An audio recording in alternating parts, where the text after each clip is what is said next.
But we need to move on now to the main story of the day and another windbag that you probably thought we were shot of. And that's the former Tory Home Secretary, Ann Widdecombe, former star of Strictly and Celebrity Big Brother as well. Now that her career in reality TV has been somewhat exhausted, the woman who once insisted that female prisoners should be handcuffed during childbirth, I'm old enough to remember that story, Sophie, and being outraged by it, has blessed us with more of her opinions, this time about how to survive the cost of living crisis. So she was told on BBC Politics Live, I think, that cheese has gone up 101% in some places. And she was asked what she would say to people who can no longer afford the basics. And Anne replied, and I quote, exactly, well then, you don't do the cheese sandwich. Now, Sophie, what would you say to someone who doesn't understand that the basics means the things you need to live on, and that as bread and butter have gone up too, there's literally no sandwich left for a lot of people?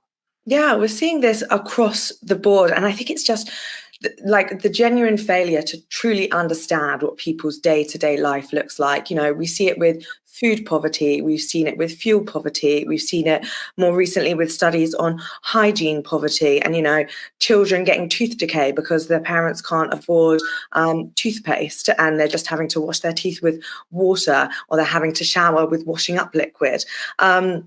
You know, what are the substitutes, I would ask Ann Widdecombe, you know, to those, you know, just don't have a cheese sandwich. Well, people aren't just having toothpaste. I think the thing that we always have to think about is we are talking about some politicians, you know, at the very top sphere of society who, you know, never have been through these sort of difficult times and don't relate to anyone, don't have anyone in their life who really does too. You know, Lee Anderson, we can go to him as well. He said that similar comments about people can live on 30p a day. This is the Tory deputy chairman, yeah. The Tory deputy chairman, Lee Anderson. He made a big fuss, didn't he, about one of his researchers and said, look, she's earning almost no money and is living in London and she seems to be doing fine. And what turned out with that? Yeah, well, he is earning, can we also just remember, £84,000 as an MP. He made expensed £200,000, and he's got a new GB News show, which he's getting £100,000 for. You know, all of this stuff just goes to show that actually they don't have any idea what it means to live on this kind of money. And they can say, you know, back in my day, I lived in these times. No, we are not living in these times now. With the cost of living crisis, has seen the cost of a cheese sandwich go up by 101%. You know, why should people have to give up things just because they can't afford it? Things out of their control have caused for things they would always buy and always rely on to just be completely different price. You know, that's the difficult thing. Right. People aren't moaning that, you know, they can't afford a Range Rover and isn't life awful.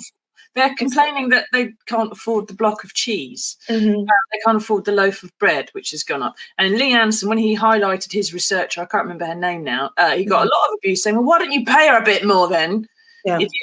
And secondly, it turned out she was the daughter of someone fairly well off and was obviously being funded a bit through some of what she was doing in London. When I started out on my first journalism job, I was on £7,000 a year. But I was living at home with mum and dad. And mum was charging me, I thought at the time it was absolutely disgusting, £120 a month. I was appalled. £120 a month for my bed and board, all right, which is obviously a ridiculously good price. That's because she's your mum and she's literally just charging you for the cost of the cheese, right? So the idea that you can just do without the cheese sandwich or you could do without the bread and butter is kind of a bit bonkers. But what do you think, everybody? Have you had to do without cheese? What have you been going without in the cost of living crisis? Get into the comments and let us know, or let Anne know what you think has to say. Is she right? Do people just need to just stop doing the things that are too expensive then? Move from your cheese and go to Dairy Lee or whatever, which is a bit cheaper per sandwich maybe, but that's still gone up in price, you know. And let's be fair to Anne, and I'm going to try to be fair to Anne.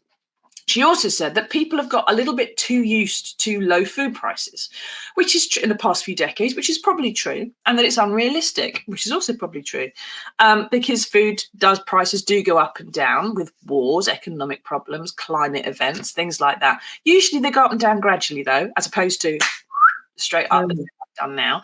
And things like, I don't know, leaving a trading block, which we were part of and which could otherwise pick up the slack when you are short of something and the price goes through the roof.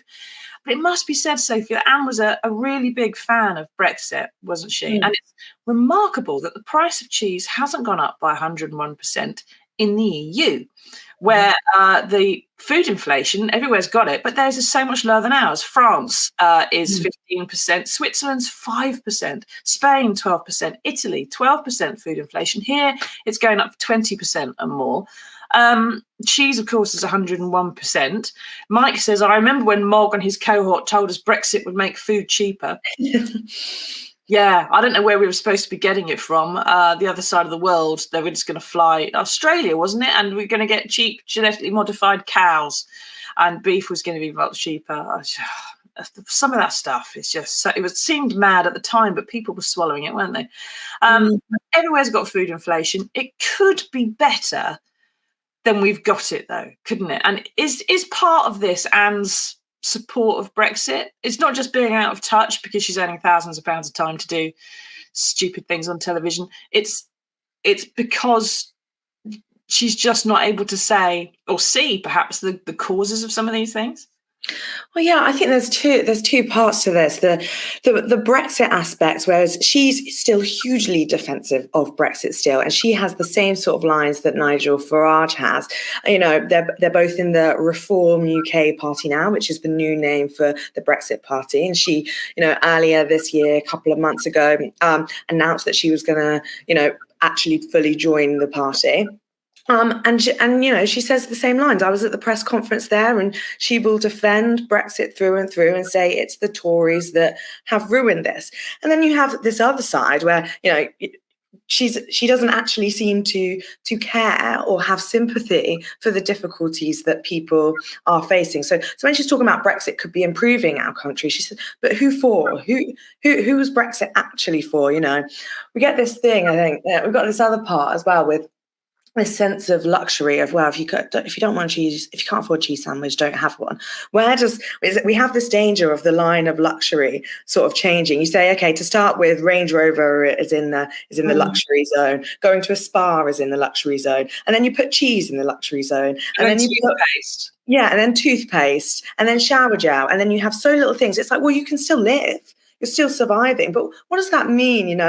We should be able to enjoy our lives. Well, are you though? Actually, I mean, Roger says if energy prices were cheaper, I could cope more with the food prices. You're quite right, Roger. Energy prices are coming down, but they're not going back down to what they were. And food prices wholesale have dropped, but they have not come through at the till, as the Mirror was reporting on Monday. And the fact is, so that if someone's not got toothpaste, if someone's not eating cheese, if someone's not eating properly, then there's actually going to be a huge knock-on cost to that. They're not going to be surviving. They're going to be suffering more illness. They're going to be having tooth problems and dental problems. They're going to have more costs to the state as a result. There's going to be more to the NHS. There's going to be more long-term sick. There's going to be more disability. There's going to be more benefits. It all just actually becomes the kind of things that the Tories hate, that the growing of the state to cater for all these problems because people don't survive it. And there's a cost when you lose taxpayers. If you just want to consider us meat bags as tax generating units, then there's a cost to not having the right things in your life at the right times to make you healthy. I mean, it's in the interest of capitalism to make the peasants well, isn't it? Well, yeah, I mean, it's all about prevention, and we can see this across the board as well. We can see how, poverty is such a key driver in crime and how much money the criminal justice system costs to keep people inside. You can see that everywhere. We've got difficulties with children not being able to school because their parents can't afford to buy them uniforms. What does that mean when children don't have education? What path are we putting them on?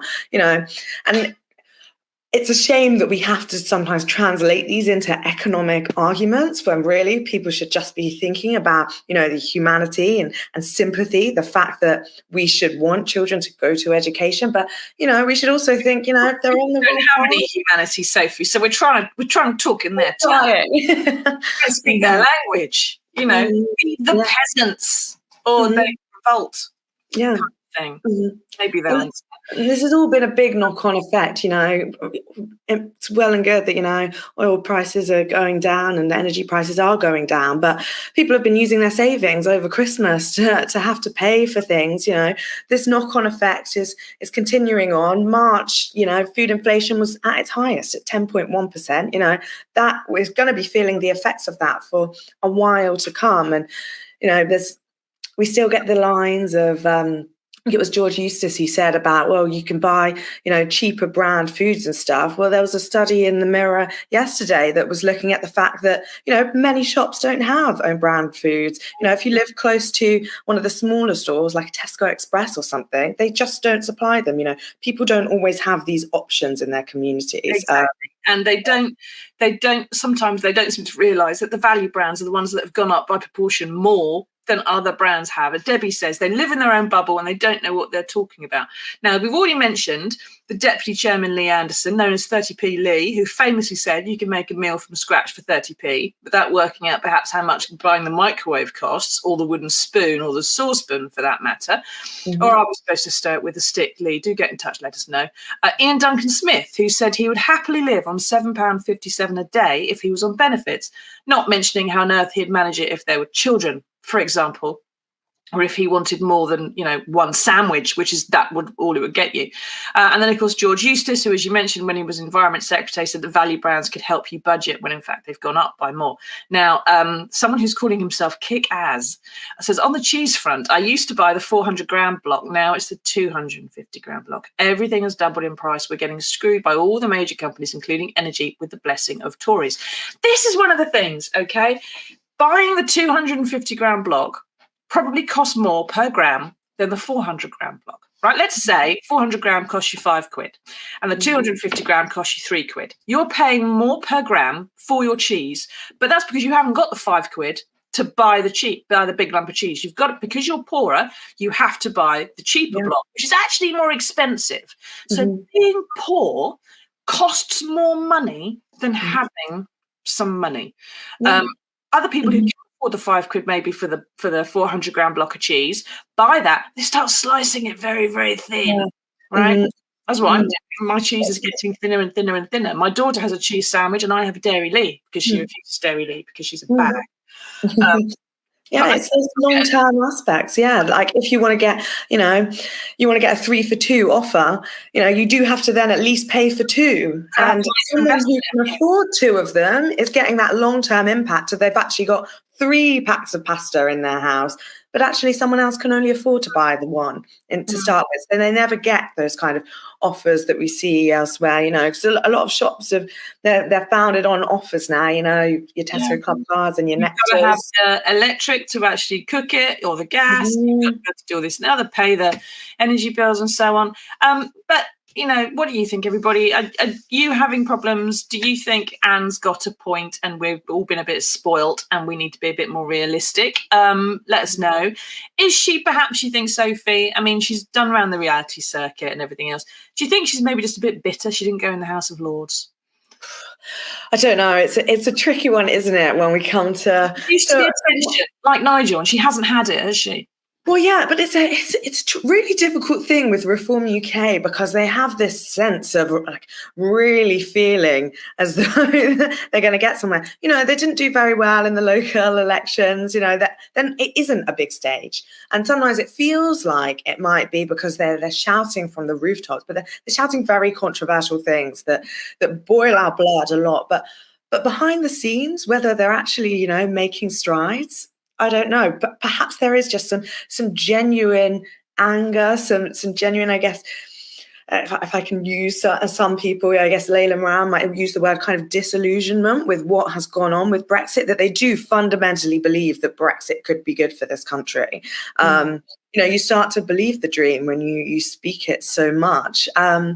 But yeah, I think there's always an argument for certain politicians maybe wanting a bit of airtime. We've seen that with, you know, Nigel Farage, Lee Anderson, the likes, who have all got their TV shows now. You know.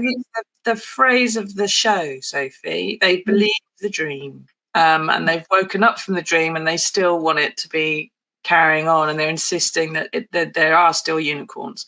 For which, anyway, and because you're our first guest, first time on the show, you will get one of the News Agenda mugs. This isn't one of them because it's in the wash, but it's something you get some merch, right?